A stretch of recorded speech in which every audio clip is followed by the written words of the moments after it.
The Soviet Union itself is no more.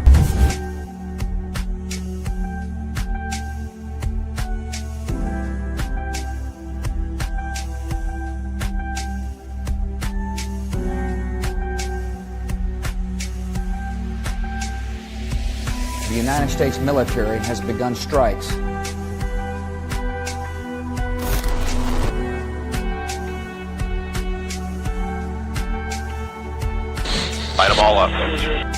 Считаю, что для современного мира однополярная модель не только неприемлема, но и вообще невозможна.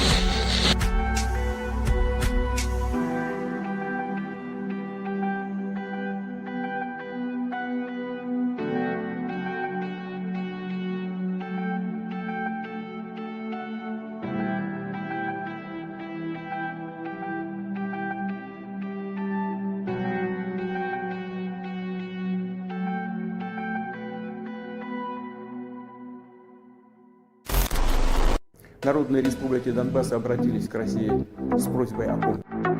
Мною принято решение о проведении специальной военной операции.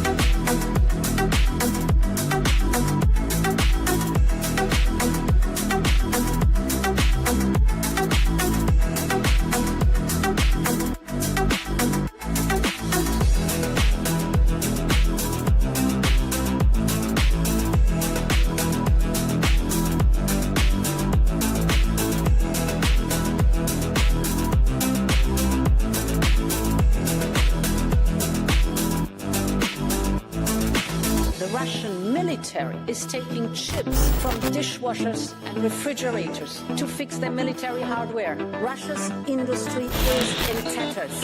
Putin is now isolated from the world more than he has ever been.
Hi, welcome back to another episode of DD Geopolitics. Greetings, everyone. I'm your host, Chris and Sarah. Nice to see you. We are entering week 3 of this battle of World War III, the big one. And we will be covering everything that we can. But first, Chris, do you have anything you want to tell the viewers? I just want to say Iran's winning. I don't care what anybody says. Iran's winning. Resistance is winning. And you're about to see global markets this week. Get ready. Buckle your seatbelts. It's going to be a roller coaster. And I guarantee you, there's going to be a lot of cold sweats and tears in the Trump administration. Maybe not in Tel Aviv, but in Washington, you better believe it. Yeah, this week's going to be another very pivotal week. I think that the Americans will probably be starting to really feel the squeeze this week and the week after. But before we get into all of that, like I told you guys last week, we got a new editor-in-chief at our Substack. and we will be putting forth a lot more effort in the writing field for nerds like us that like to read. So I'd like to formally introduce you guys to our new editor-in-chief, Kayla. Hi, I am so honored to be with you guys. Amazing work. We're so happy to finally have you. I've known you for like 3-4 years. Been like, I really want her on board, but you've always been so busy with your investigative work inside of America. So why don't you tell our viewers kind of a little bit of your background and then what you want to bring to the Substack moving forward, or to DDG Yeah. Okay, awesome. My background is in citizen journalism, investigative journalism. I've been at the front lines of the movement for the last 10 years and really diving into the multimedia world and how to tell stories that impact people, right? And so that's kind of been my niche. And I've been all around, in 2024, that's when Sarah and I really connected, and I was doing a lot of work on the border as the lead investigative journalist for James O'Keefe. Love him or hate him, it was a job, and we were doing important work there.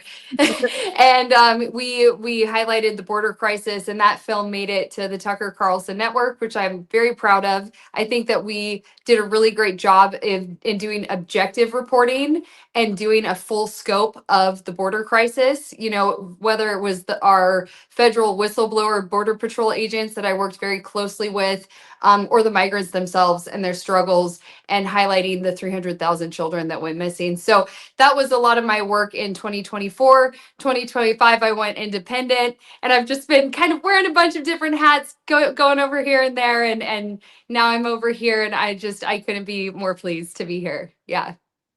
Amazing. So, welcome. And I'm sure all of our subscribers are really looking forward to. We have a really great writing team already, and we wanted to share one of their articles with you.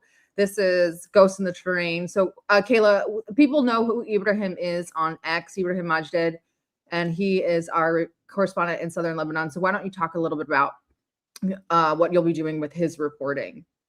Yeah, so last week he was doing some really great updates. And what I did is I went in and I took quite a few of his posts and kind of beefed it up a little bit and gave some historical context.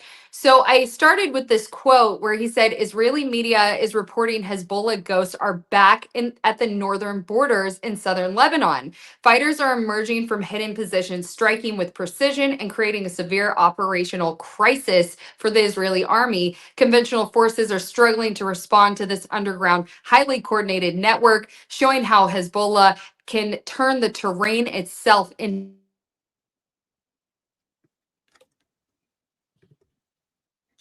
lens, right, of the war in Vietnam. The Vietnamese were able to utilize the terrain in such a way that, I mean, it was almost impossible for the American troops to keep up.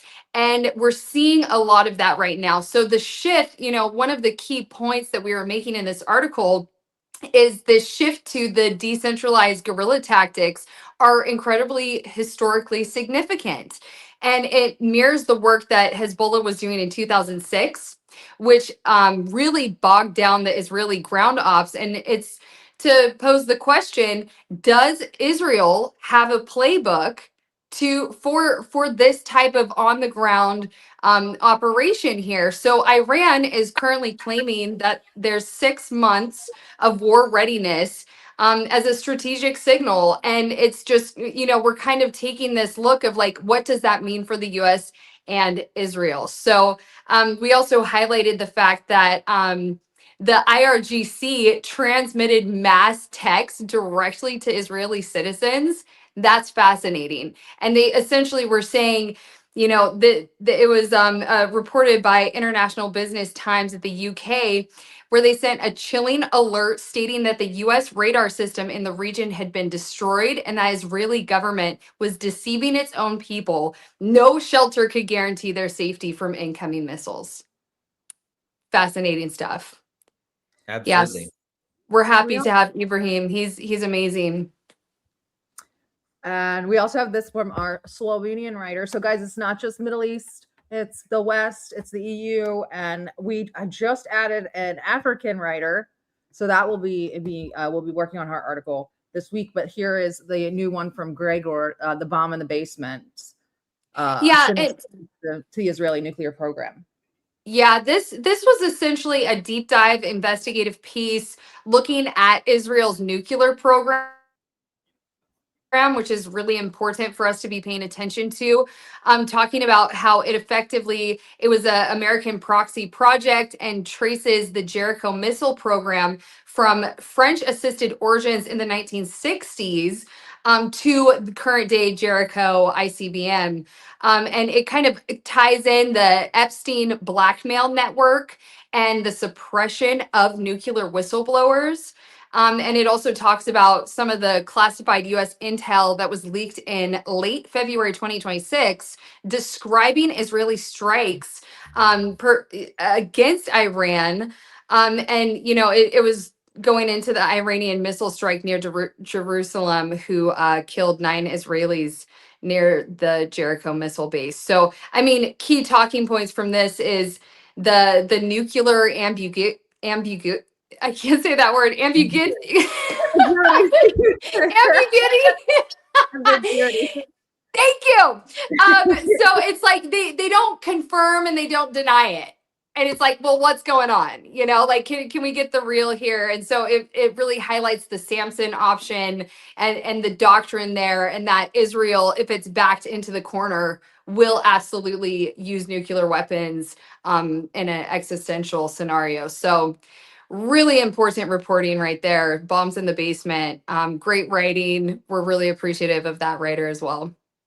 Yeah, Gregor's amazing. He has lots of wonderful connections over in the EU. So if we want to encourage more people to get involved, how would you like to, what would you like to see from sort of our audience? What kind of contributions, or what are you looking for if more people want to get involved and sort of get there? Because our Substack is being really utilized for people telling certain news stories with historical context from their angle, which we really love. So we want more voices to sort of get involved. And how would you like to put that out?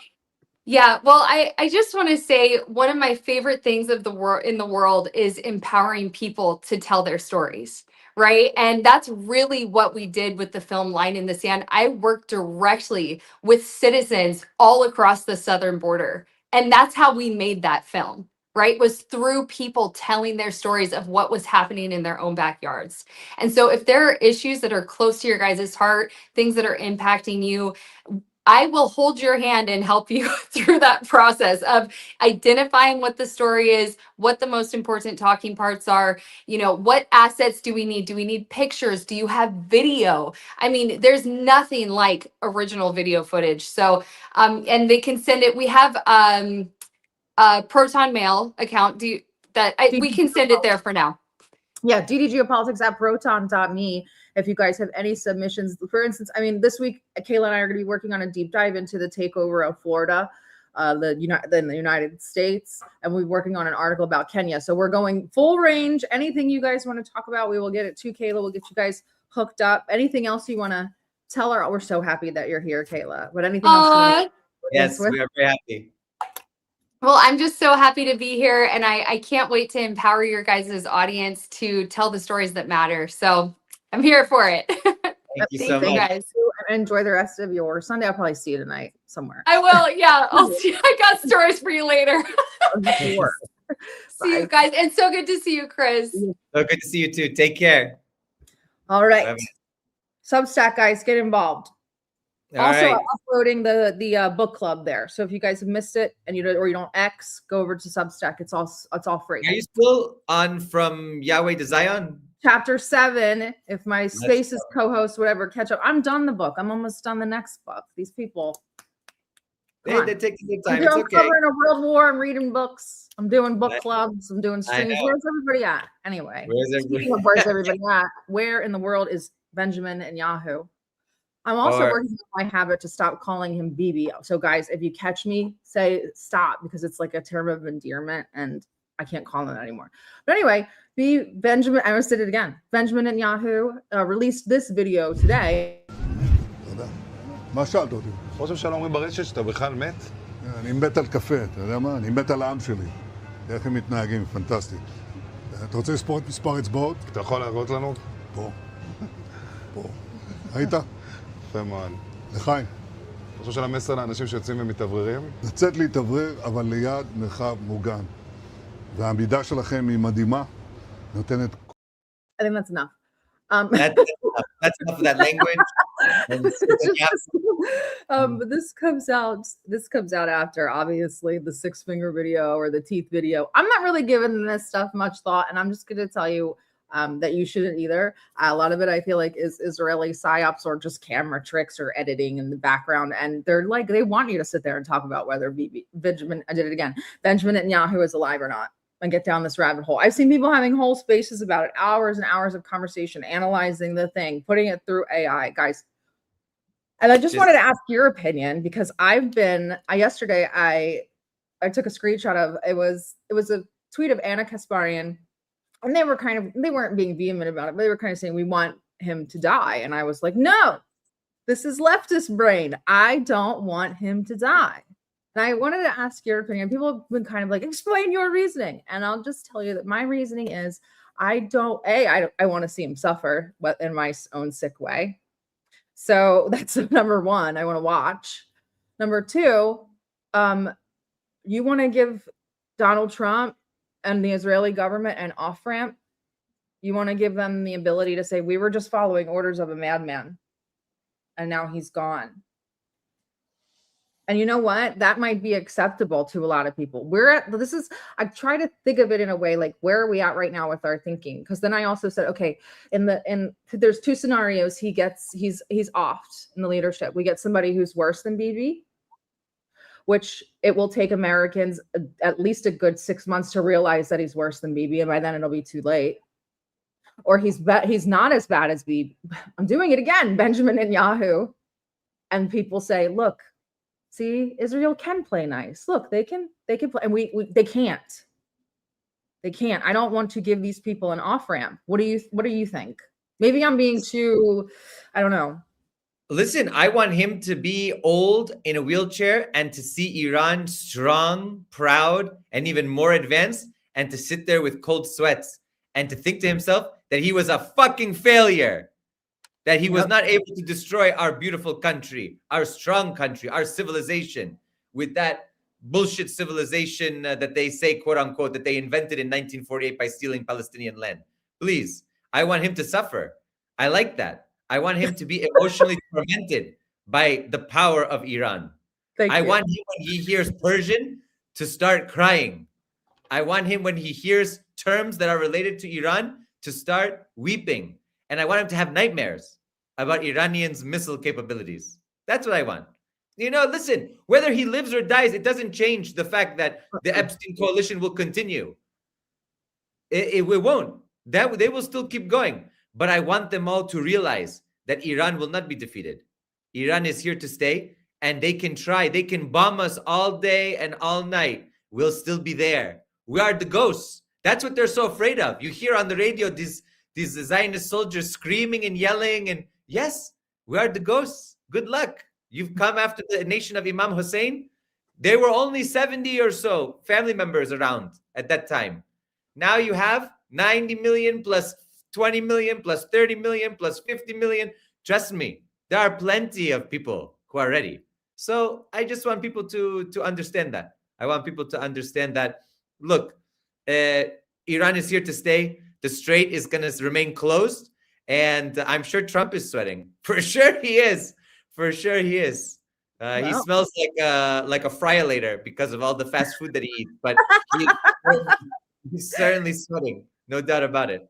Well, we'll have a palate cleanser. So from one cowardly leader to the polar opposite. Here is Arakshi on Al-Quds Day. آقای وزیر امور خارجه درباره این چه فکر می‌کنید؟ بسم الله الرحمن الرحیم. امروز خب روز قدس هست در ایران و علیرغم حملات وحشیانه‌ای که رژیم صهیونیستی و آمریکا همین امروز در همین ماجرا انجام دادن، ولی ما با سیل میلیونی جمعیت مواجه هستیم، نه در تهران فقط، در همه شهرها، و این نشون دهنده عزم و اراده محکم ایرانیان هست در حمایت از جمهوری اسلامی، در حمایت از موضوع قدس، در حمایت از فلسطین و در حمایت از همه آرمان‌هایی که ما در این سالها داشتیم و ما رو تا اینجا رسونده و انشالله با همین قوت و قدرت ادامه خواهیم داد و ما دشمنان خودمون رو مجبور خواهیم کرد که اعتراف بکنن به قدرت مردم ایران. آقای عراقچی، قیمت نفت خیلی زیاد شد. به نظر شما چی میشه؟ در آینده هم زیادتر میشه قیمت نفت؟ آنچه که هست قیمت‌های نفت به هر حال الان رو به افزایش هست. این نتیجه عملکرد آمریکا و اسرائیل در منطقه هست و اونها هستن که این مصیبت رو برای منطقه ایجاد کردن و باید پاسخگو باشن. تشکر می‌کنم.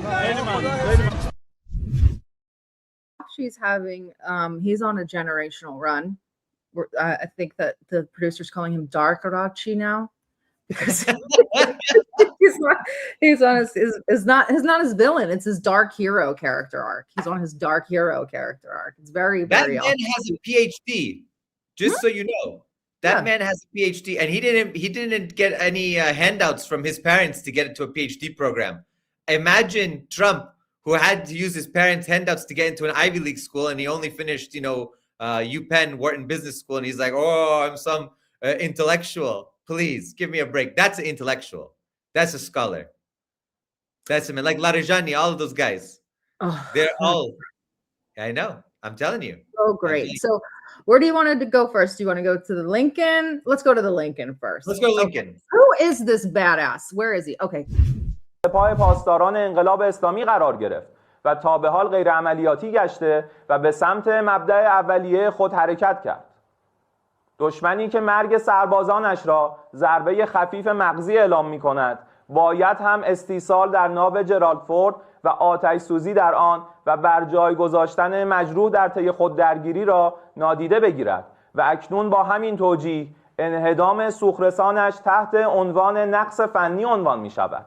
تعداد نقص فنی، ضربات مغزی خفیف و خوددرگیری هایتان مدتی بیش از پیش شده است.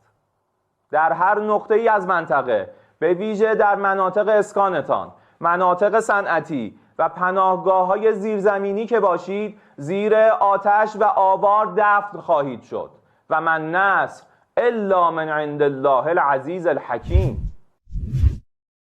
Okay, so the ships. Let's talk about what we do know. So I would just I'm going with all of my context clues. I don't know that I have a visual of it, but we did post back on the 6th. That was the first time the Iranians said that they had targeted the Lincoln. Then it was also reported the Lincoln had to move back. Today we have proof that the Lincoln did exit the theater. They went down to at least the Gulf around Oman. They had an Osprey at least land on board and somewhere in Saudi. And then we have some other proof over on the left from the Chinese satellites, seeing that it did move. And now you see the Ford transiting further south in the Red Sea towards Ansarallah territory. Perfect. Both of them are within Ansarallah range. Right. So we have the Lincoln exiting the theater with an issue. Also, I wanted to keep in mind the messaging coming out of the United States is horrific. Horrific. Lying. And the fact that they're putting together lies that don't even make sense. They contradict themselves. So we get a story out of CENTCOM stating that they were targeted. And then they engaged with Iranian small boats with Hellfire missiles and deck guns and missed completely. Number one, why would you tell that story, firing off Hellfire missiles and missing? And number two, all you did was just give credibility to what the Iranians said. You just admitted you exchanged fire. And now that Lincoln is exiting the theater, what are we supposed to think here? And wasn't there another story that the laundry room had caught fire? That Yes. two were, yes. So I'm like, wait, what is happening here? The laundry room catches fire. This one is they're shooting at an Iranian boat. They don't even sink it. Nobody knows about the boat or the sailors or what happened. Mm-hmm. Listen, one thing is certain. Trump is a showman and Trump is all about image. He needs to maintain the image. And if shit like this is going on, he's going to try whatever way to whitewash it or to kind of clean it up before it goes out there, because it's really going to harm his reputation. Imagine being the first president since World War II to have an aircraft carrier, targeted and successfully hit. I don't care if it's with a one bullet. That's a huge deal. That's a huge deal. So I think that they're doing damage control, but they don't realize that they're losing the narrative and they're losing the information war, and the truth is coming out. And now it's even getting worse for him because, you know, as you lie and you lie and you lie, you bury yourself under those lies. People are starting to figure this out. It's really, really bad. It's really, really bad. So that's what we know about the Lincoln. Unlike you guys mentioned in the comments, the Ford, it did catch on fire, and Chris mentioned in the laundry room, but it is still transiting down the Red Sea towards Bab el-Mandeb. My thinking is now, as a prior sailor, the Ford is on an extended deployment. The Ford is the one that's supposed to go home, not the Lincoln. Now we see the Ford coming around to take the Lincoln's position. The Lincoln's coming out of its AOR, and now the Bush is coming in, and it might have to cover where the Ford was supposed to cover, or go relieve the Ford and another carrier strike. Why is the Lincoln exiting its AOR? That is its deployment AOR. The Ford is there on a favor. So it could have a hole in the side of it. We don't know. It could be severely damaged. We don't know.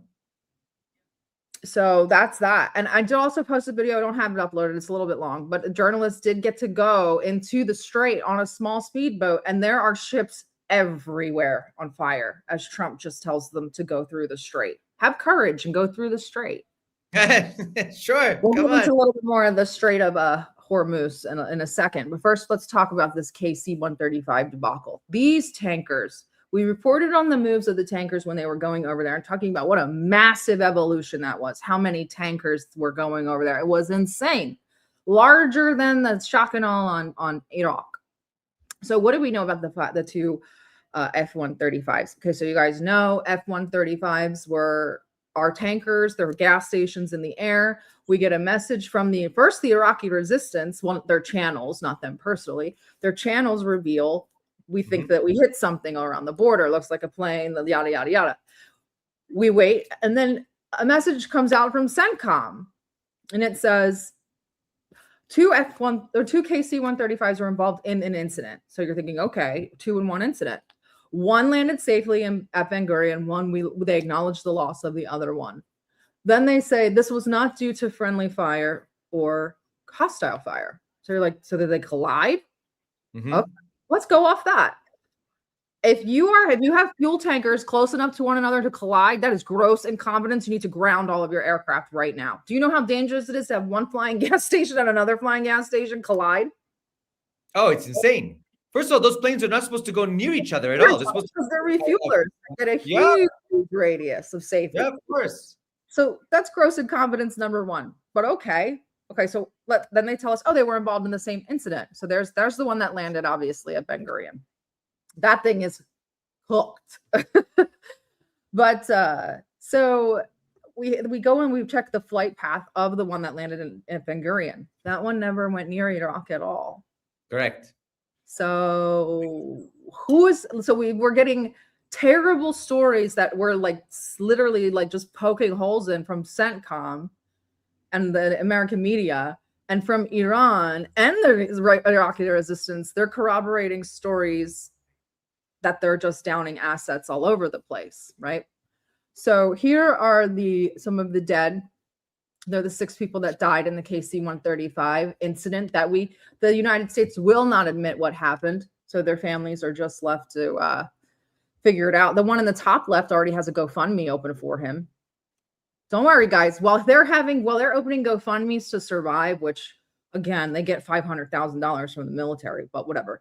Then when they're opening GoFundMes to survive the loss of their loved ones, Trump was auctioning off Hermes bags at Mar-a-Lago this weekend worth 40 grand a piece. Just so you know. So anyway, they did admit that we lost another 5 refueling planes. This is getting to be a huge debacle. This is in addition to the 2 that they've just admitted to, that we already know they lied about. So here's another 5. It's lost in a strike in Saudi. Then last night I see, here they go. 19 go up in the air. Why? Because they're getting hit again. Yep. Getting hit again. They don't even know what to do with these things. They can't even protect them, so they're just flying them. And then you can see on the left right here is another med evacuation flight that they didn't say anything about coming out of Jordan. absolute chaos. So that's I guess that's it for the stories with the aircraft losses for the week. It's complete mayhem out there, and nobody besides apparently the Iranians. I'm getting better intel from the Iranian resistance than I am from CENTCOM. And then you there's a few things to remember here, and I think that this is something to remember. When Trump came into office, there were radical changes to the journalism and the Department of Defense, or Department of War, as we can say right now. So Trump changed, number one, how information was being given out, reporting various statistics, reporting, for example, kills and strikes. That also happened in the first Trump administration, but now it's even worse. And we've had, for example, complete blackouts in terms of some information that usually would get out. This is the kind of information that brought down presidencies and brought down military campaigns, but they are concealing it from the American people because they don't want to show the amount of destruction that's taking place on American assets and attacks on American personnel that are happening. It's just a reality. And amidst that whole KC-135 debacle, this is another reason why I was like, light bulb. CBS correspondent is the one who posted that the plane went down and killed everybody, and kind of insinuated it was shot down, and then she said it was two separate incidents. She was forced to delete that tweet. You guys remember Ellison's own CBS with Barry Weiss. She was forced to delete that tweet, and her correction was literally verbatim from CENTCOM.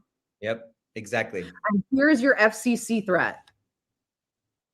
Hoaxes and news distortions. The fake news have a chance now to correct course before their license renewals come up. They're going to start revoking people's license if they don't toe the regime line.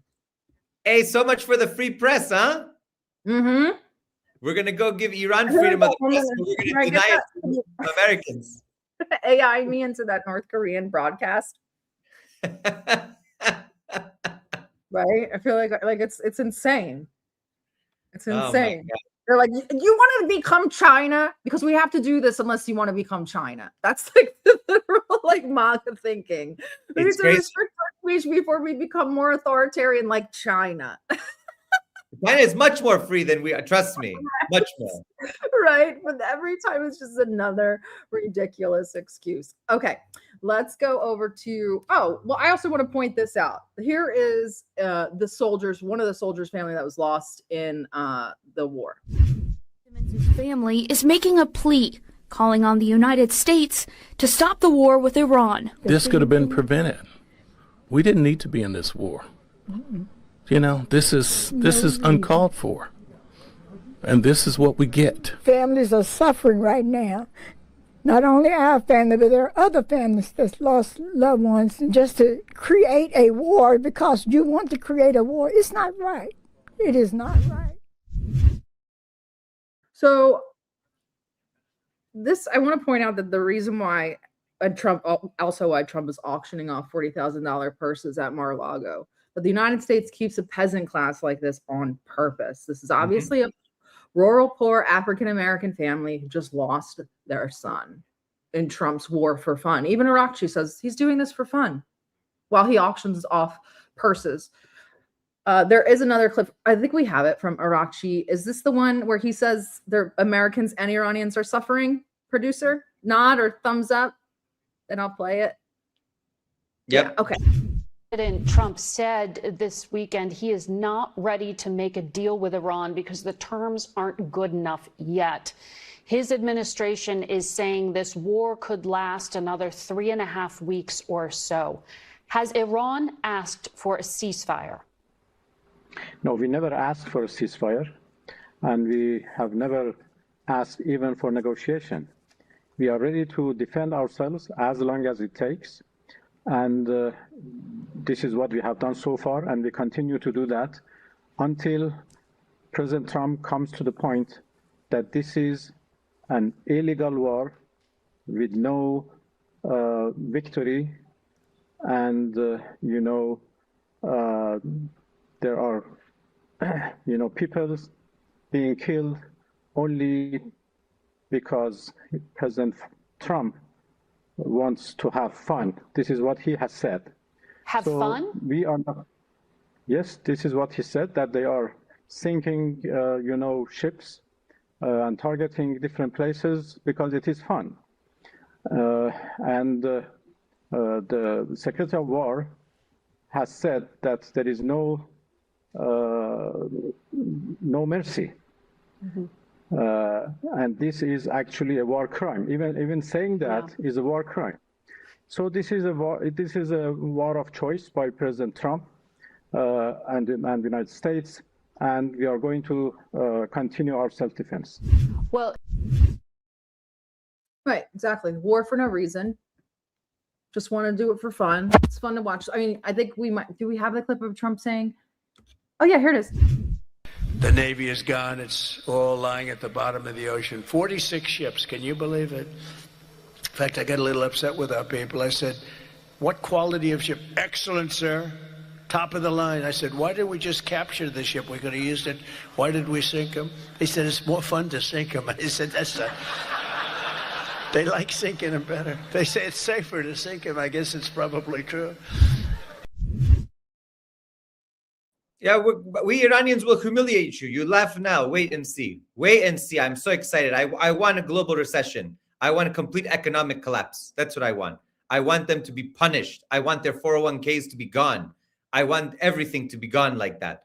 You think you can? This is a joke? You think it's funny to kill innocent civilians? You think it's funny to unleash an unprovoked, a preemptive war on another country? Watch and see. Watch and see. We will humble you, just like we humbled Roman generals and emperors in front of Iranian greatness. I'm sorry. We didn't start this war. Iran didn't start this war. If America and Israel wanted, they will get it. They will get it. And we'll destroy everything else in the region as necessary. That we'll talk about it. But that, there are a lot of targets that haven't been targeted yet that could really destroy the world economy. I posted about one today. It's not only petroleum products that you might think, crude oil. It's also liquefied natural gas. Helium. It's also diesel, aviation fuels. Get ready. Get ready. You want to play games? We play games. No problem. If the Trump administration... Before we talk about the very certain upcoming recession, let's give a little bit of an update from the Iraqi resistance. They have been pounding bases all over Iraq, in Erbil, Iraqi Kurdistan. But what we have from yesterday is they went after the American embassy as well as Victoria Base. We call it Victoria now because it was called Victory and there was no victory. So we call it Victoria now. Victoria Base. Victoria Base. So here's the embassy. Now, these are this is exclusive, obviously, but here's the embassy. As you can see, they took out the radar system. They also took out a CRAM. I'm hearing that the green zone has little to no air defense at all, and especially no real warning system. So that's pretty interesting. They're also freaking out. I was listening to the media today. They're freaking out saying, get out of Iraq, get out of Iraq as fast as you can. And it's like, you left them there. You could have, I went in and out of Iraq in August. You could have got them out up until 3 weeks ago, very easily. Yeah. Very easily. You're leaving them to die. And what happened yesterday, once again, well, here's the video of them targeting the embassy. I'll show you guys this first.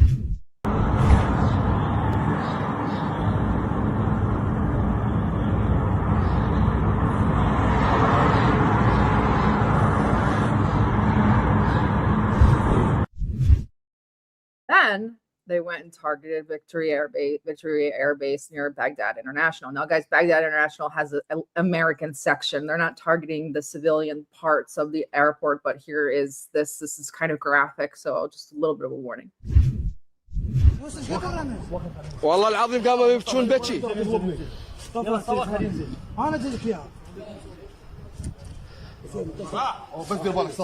بس لا تقع جواب بالمي. دير بالكم شباب يا ولد.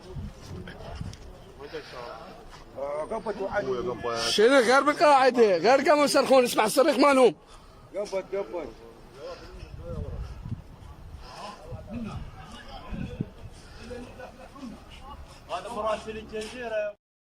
Hearing that they hit they're calling it a logistics site, but first we got news was the PX. So the PX is what Yeah, the PX is where they hit. So they're saying logistics because that's where trucks and stuff deliver supplies, but the PX is also the shopping center / food court for the soldiers. So we were hearing that there were multiple casualties, but as you could hear in that video, you could hear them screaming. Yep. People are still at these bases. They're still getting hit. Yes, it is a U.S. base. It's Camp Victory at the Baghdad International Air. Yeah, exactly. The PX is technically, we have the NEX in the Navy. It's technically a logistics center with a store on it. Yeah, exactly. And so they struck that. We were hearing that there were bodies scattered everywhere. We didn't see any proof of that, hoping it's an exaggeration. Some people probably aren't hoping it's an exaggeration, but we have no proof of that. There are still people at those bases. Don't let anybody tell you that they're vacant. Those photos you saw were Americans up on the radar system. Yeah. Were contractors. So they left these people behind. They left them there to die or to fend for themselves. They're left with the task of finding their own way out of Iraq. But is that surprising? I mean, is Netanyahu's son on the front lines? Is Trump's kids on the front lines? They like to LARP. That they're crusaders. They like to have, AR-15s that have the Jerusalem cross, and they're going to go and fight. They're not on the front lines. Go and fight an Iranian one-on-one. I want to see it. I look forward to it. That's how we should solve this. Send Donald Jr. over there to fight an Iranian. Let's talk about Yair Netanyahu is busy. He's meeting with Erica Kirk and hanging out in Miami. He's got things to do. I know.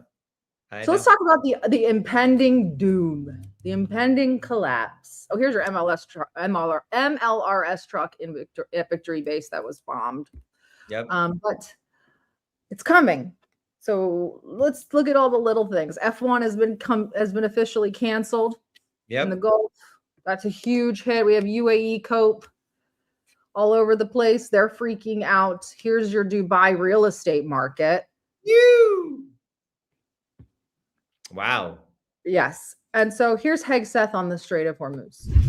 The only thing prohibiting transit in the Straits right now is Iran shooting at shipping. It is open for transit should Iran not do that. Now, there's a reason why we chose as one of our primary objectives to destroy the Navy.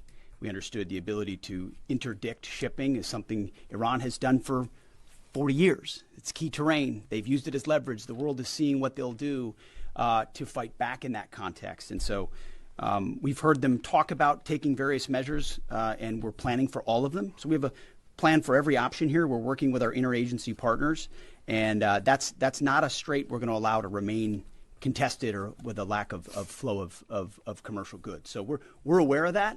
We're laser focused on our military objectives, but also want to make sure our partners across this government understand we're working with you to make sure that energy flows, and that's an important part.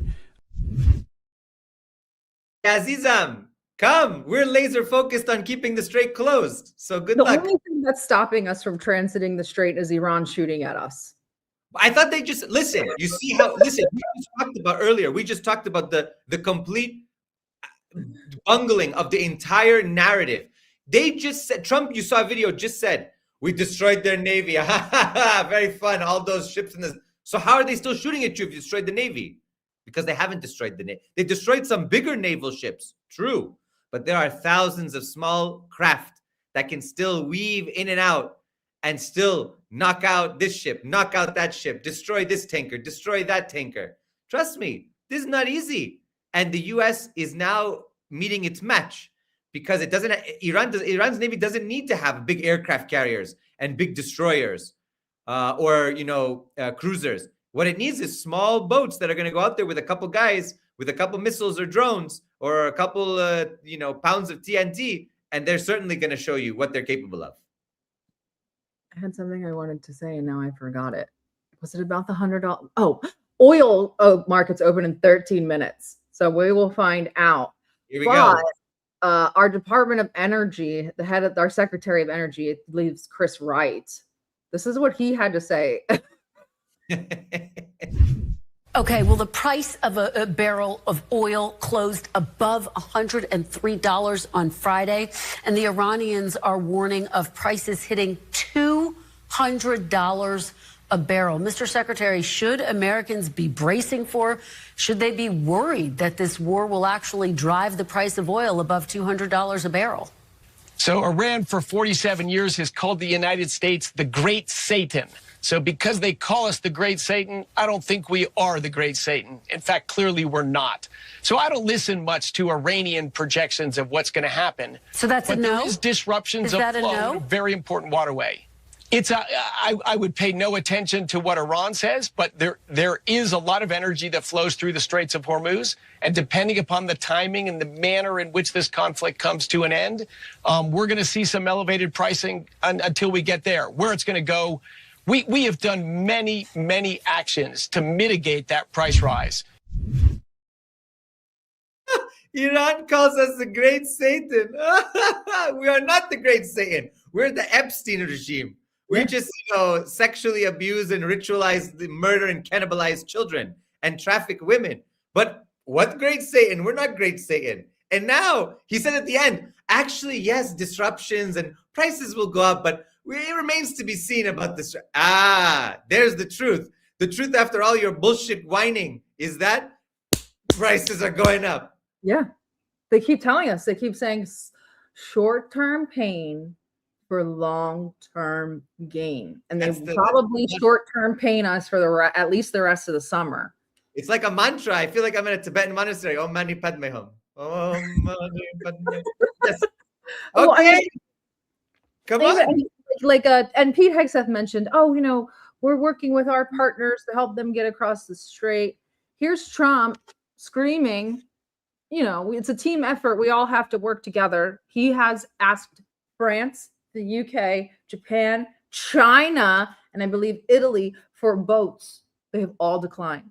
All declined. I don't think that's gonna. Wait a second. You see, this is like Schrodinger's American military. We're the best military in the world, top notch. Nobody can defeat us. We can destroy everybody simultaneously. Oh, please. We are struggling in Strait of Hormuz. Please, can you help us? China, UK, France, Italy. Can you send your boats? And they're all like, what? First of all, China's sitting on the sidelines. They're enjoying this. I guarantee you. She is hanging out in Beijing and saying, again, America overextended. Again, the hubris, right? And he's helping Iran for sure. Guaranteed they have strategic partnership. He's helping. Why not? Why wouldn't Beijing give Iran satellite information? It doesn't cost them anything. Absolutely. Hey, Tehran, this is where the location is. Send the missile. And then they sit back. Oh, I don't know anything. We're still in the nice phase of, New Year time. We're having a good time. There's no problem here.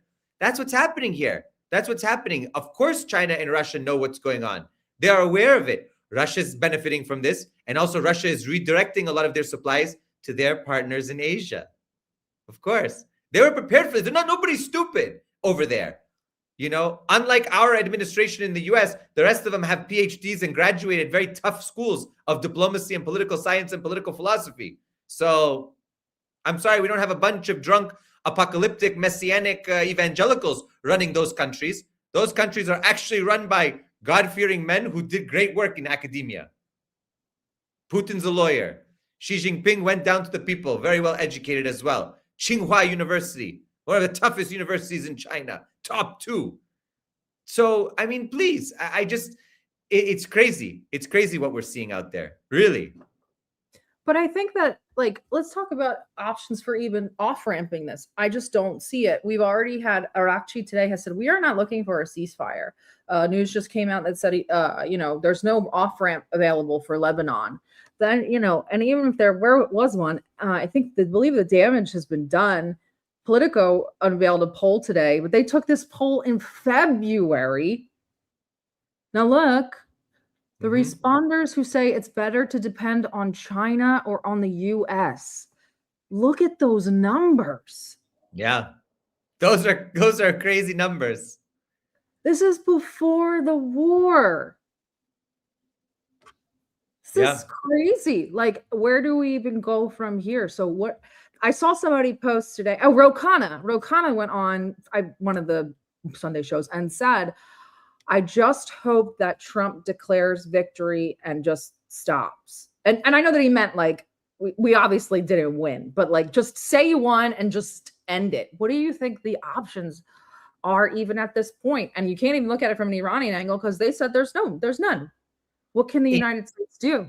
Listen, the United States can simply say, okay, we killed the supreme leader. We bombed 11,000. We sent how many bombs with Israel? 11,000 bombing camp, different bombs, sites, targets that were destroyed. Okay, it's the end, and everything will go back to normal. But Iran won't do that. Iran has set 2 conditions. The first one, reparations, compensation for war damages, which is allowed under international law, because this was a preemptive, unauthorized, illegal war of aggression against a sovereign member state of the United Nations. Therefore, a violation of the UN Charter. It wants reparations. Number 2, what does Iran want? Iran wants the US to no longer be present militarily in the Gulf. So that's huge. And Iran has all of the cards. I'm sorry to say. And that's really where we're at now. We are at a moment where the US and Israel are facing down the possibility of an enlarged, escalated military conflict that might include troops, boots on the ground, and troops actually being deployed to areas to occupy Iranian territory. We see there, the Marines are en route, right? And then you have, on the other side, the US and Israel could... Why do I have balloons? I don't know. The balloon, maybe the 99, what was it? The 99 red balloons. What was it? From the, but I think that you have the Americans who can either find a solution to get out, but they're going to lose face, or they can try to declare victory and everyone knows that it's fake. But the Iranians won't give up. At this point, the cat's out of the bag. Not to mention, you have to now think, this is not only confined to Iran, Iraq and Iraq's demand for US to withdraw, and Iraq's forces are actively fighting the US. Lebanon, we have a ground invasion of Lebanon by Israel. You have Israeli officials saying that they want to take everything south of the Litani, that the Litani is now the border of northern Israel. Some of them are saying this is their God-given right to extend greater Israel. So we're seeing a lot here. And Yemen said what? Yemen is ready. They're waiting for orders. So this is actually, I don't necessarily see an off-ramp at this point. I only see escalation. And that's a problem. It could also be the case that the US tries to de-escalate and Israel escalates to keep the US in the game. Because for Israel now, this is existential. This is not only a war for political purposes. This has deeply religious purposes for them as well. They keep on talking about Messiah's coming back, right? The Messiah is coming. So this for them is very important. And I can't see them letting up this easily. We're also receiving reports that, well, firstly, let's go further into this economic turndown. So while all of this is going on, we do have the Marines coming in. Kushner came over to the Gulf to ask for another $5 billion. Arakshi called him out. I've been told that family of a U.S. soldier killed in the war. Yeah, this is it. Is relying on public donations. A fair and equitable deal was within reach. Those providing poor advice to POTUS are responsible for the bloodshed. This war is imposed on both Americans and Iranians. And Jared Kushner, aka Ivanka's twink, is over there with his purse open, begging for another $5 billion.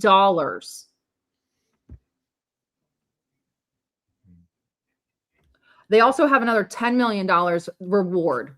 The United States is offering a 10. So we got money for that. Of course we have money for that. We also always have money for that. Iran is also putting out evacuation notices for certain sectors. So yesterday they put out tech. We announced it on a space, I believe it was Google, Microsoft, Oracle, Amazon, and on and on and on, and Adobe. And I said, please don't bomb Adobe, but everything else you can bomb. But they were bombing the tech sector. Today they told the banks, you better evacuate the banks. And they named off a whole bunch of banks, even like Goldman Sachs and everything. So they're going after all of it. Also, they released these today. They are Doha. This is Doha evacuation. So these are heavily commercial / residential areas, telling them to evacuate. And here is Dubai, the Dubai Marina. Yep. There it is.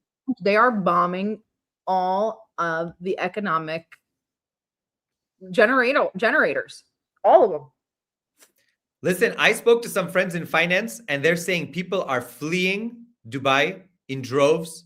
People are not coming back. Everyone, all the finance bros that live there are saying Dubai's dead. I never want to go back. I don't want to deal with this again. Like I expected a place that was nice. So the economic fallout from this is going to be enormous and decades long. It's going to be long lasting, decades long, basically at this point. This is not going to end. Okay, they ended tomorrow. The repercussions are very, very long. This is a long durée type of situation. This is just a transformational moment in the region. I hope everybody understands this. The region will not look the same after this is over. And I don't necessarily mean borders. I mean in terms of the political makeup and how this... And if Iran, which I believe it will, Iran will withstand this. If Iran at the end comes out with the victory that I believe it will have, get ready for Iran to invest heavily in air defense, in different types, and possibly, I mean, this is the big fear. Iran now must understand the DPRK model. And by the way, Francis Fukuyama, he posted that article about the DPRK. He wasn't lauding and praising Juche or Songun ideology, but he was saying that the DPRK's gamble at the worst moments of its history because of the collapse of the Soviet Union, to get a nuclear weapon, to push everything, the entire society, to drive the entire society towards a nuclear weapon, has allowed it to safeguard its society, its polity. He, of course, doesn't agree with that, obviously, but he says that's the realist position. One has to wonder now if Mojtaba Khamenei, the new Ayatollah and supreme leader of Iran, if he would also, for example, abrogate the fatwa of his father and say, we got to pursue it. I mean, Pakistan has it. India has it. Why not Iran? So I think that they've made the world much less safe in this regard. And somebody's asking in the chat about Samson option. Thanks to the great reporting of Seymour Hersh and others, and the bravery of Mordechai Vanunu and so many others who told the truth about the Israeli nuclear program, we also have to realize these people are nutcases running Israeli government, right? And if they believe that they're on the losing end of this situation, could they resort to the Samson option? Could they use, for example, there's been talk now being floated around about the use of tactical nuclear weapons, about operations to go get the enriched uranium from Iran. This could be very, very serious. I mean, we could see an escalation before we see de-escalation. And Israel is not a responsible state actor. They are a rogue state. Everybody should know that. Iran has been very responsible on the international scene, 3 times negotiating with the US. 3 times those negotiations have borne no fruit, and twice they've borne war. So we have to understand this. We also have to understand that, yes, there's still the sectarian issue, the Kurds. Although the Kurds have not done anything, I'm sure they're under tremendous pressure by the Iraqi Kurds not to move an inch. And also Turkey is watching this very closely. Azerbaijan is watching this very closely. Everyone has to understand this. Everyone. Speaking of other states, how about I don't remember who announced it, but they did announce that Ukraine is now a viable target. Yes, that's right. Ibrahim Azizi. He mentioned, and he got on Miro Dvorets along with me. Thank you very much. Yeah, you welcomed him. Yes, I welcomed him to Miro Dvorets. Thank you. But my thing here is that Ukraine is also now a target. Could that mean? I mean, I was thinking last night, I was wondering here, I was like, I wonder if after this is over, Iran will help Russia in the special military operation now. They could. Why not? Maybe send a force, 100, 200 guys. Quds force, who knows? So this is all, this is opening whole new areas that we didn't necessarily know were on the table. Iran now says Ukraine's a legitimate target. Ukraine now labels the IRGC a terrorist organization and Iran as a terror state. So there's a lot happening here, a lot. I don't know if they've had it yet, but I know Benjamin Netanyahu and Zelensky are working on a phone call. I don't think they've had it yet, but they're scheduling one now. I'm sure. And as our viewers also pointed out, I wanted to ask you anyway, there is a high amount of activity around Taiwan. China surrounding Taiwan. We also know that the PLA is live streaming the entire Iran war to their headquarters, where the soldiers are then made to sit down, watch, and study what's going on. It's pretty incredible. You won't see that from the United States military ever. I've never watched footage of anybody else's war. But so that's going on. People were asking in the chat, how confident are you in the fact that China's giving them targeting? I mean, I don't have inside information, and if I did, I wouldn't reveal it. But I think that listen, China and Iran maintain strategic alliance, and that alliance also includes military domain. So it's very possible. It's very possible. I can't see why not. I can't see why there wouldn't be an opportunity to inflict damage without it coming back to you. I mean, why? You're not doing the fighting. Oil markets have opened at 97.20. Wow, here we go. Get ready, everybody. Buckle in. Yeah, so we'll be watching that closely today. But in the meantime, while all of this is also going on, MAGA is imploding. They're calling the CIA on each other. So we have I'm not sure how much I believe this or not, but we'll see. Tucker is saying that Laura Loomer is calling the CIA on him. His dad's passed away, sadly, but can't he just call one of his dad's friends and say, I'm not, like, get the CIA off my back? Anyway, here's Tucker. The CIA is preparing some kind of criminal referral against me, a crime report to the Department of Justice on the basis of a supposed crime I committed. What's that crime? Well, talking to people in Iran before the war. They read my texts. So the crime under consideration apparently would be the Foreign Agent Act or something like that, acting as an agent of a foreign power. And I don't expect this to go anywhere. I'm not too worried about an actual criminal case against me for a bunch of reasons. One, I'm not an agent of a foreign power. Unlike a lot of people commenting on U.S. politics and global affairs, I have only one loyalty, and that's the United States, and have never acted against it. Its interests are the only interests I care about because I'm from here and I have a lot of kids. So that's not a concern. I've also never taken money from anybody. Don't need it, don't want it, and that's provable.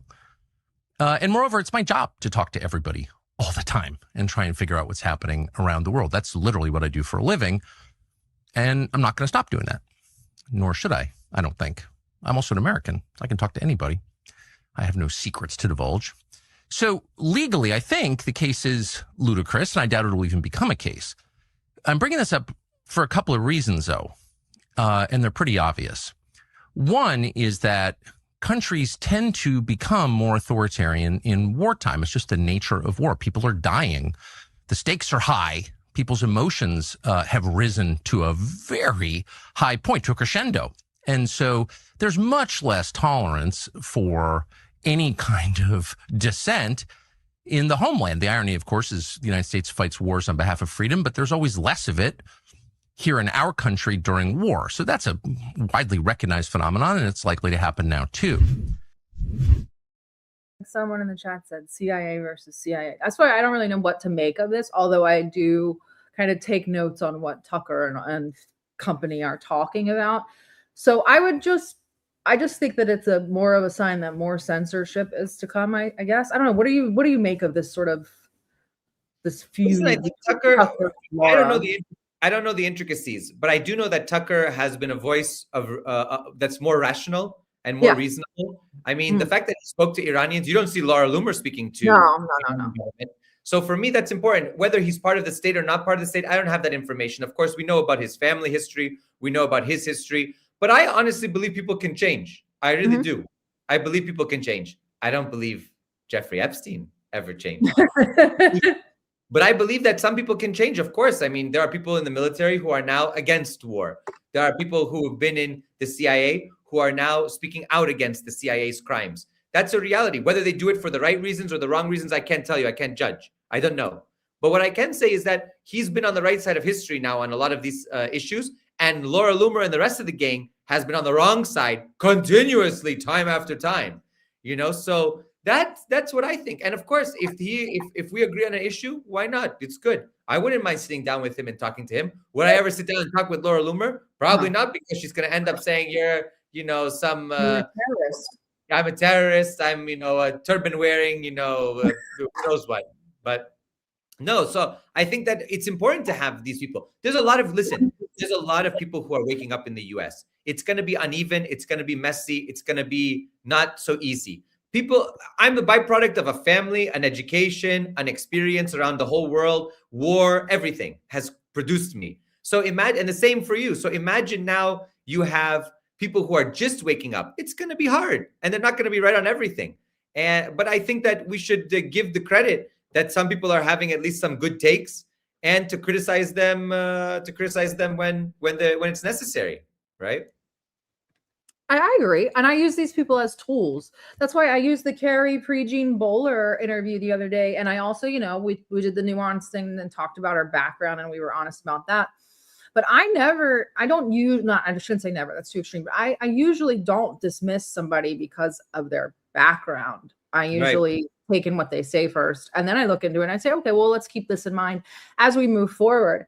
As long as we're using them as stepping stones, right? And like, it's good to get his audience's interest peaked in these topics, and then we can pull them even further into them. The only thing that I worry about is that he has such a large audience of people that are just fixated on sort of him and maybe like a few others, that's the end of that's where it ends.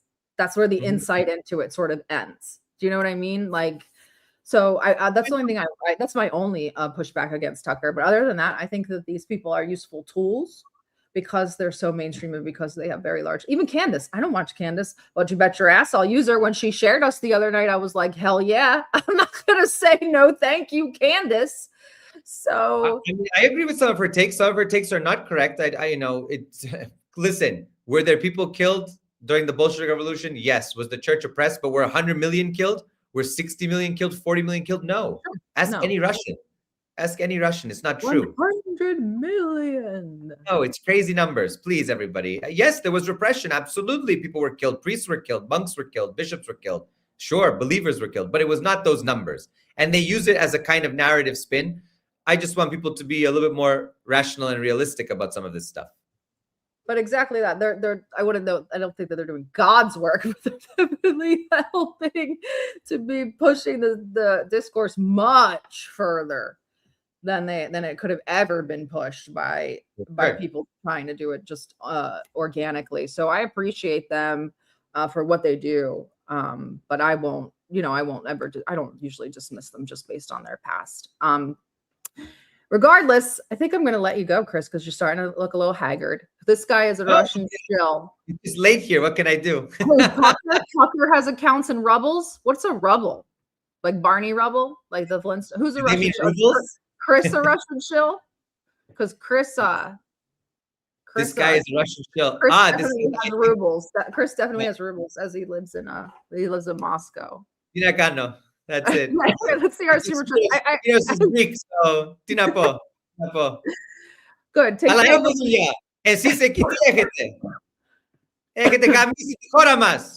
All right. He took your advice and took my kids out for ice cream. Take them out again. Thank you very much for your support. China. No, Taiwan is China, so let them do whatever they want. Food shortages. Yep. The fertilizer is going to hit hard. Talked about that. Thank you again for your support, Mickey, as always. I say this every week. She says Mag is now 4 Jewish lunatics and a drunk. I just think, why are we being ran by maniacal gays and Jews? But it's all the same. I mean, sign up and pay to be a national. No, thank you. I will not be signing up to and paying to do anything for this government. No, thank you. But thank you for your support regardless. What you should sign up for is my YouTube channel, which is a branch of our DD Geopolitics. So go there, subscribe, like, share, all that good stuff. It's not all, you still don't have a banner. I'd put it up there. Go follow. Well, here's Chris's. Follow Chris on X. Also, go to the store, buy merchandise. A lot of people bought merch this week. Thank you so much. We're going to use it to pay for Eid in Yemen and any other places that need help. I always pay for Eid in Yemen during Ramadan. We're going to leave you with this outro from the Badass Iraqis, our friends. Take a look. This is some ear dentist trolling.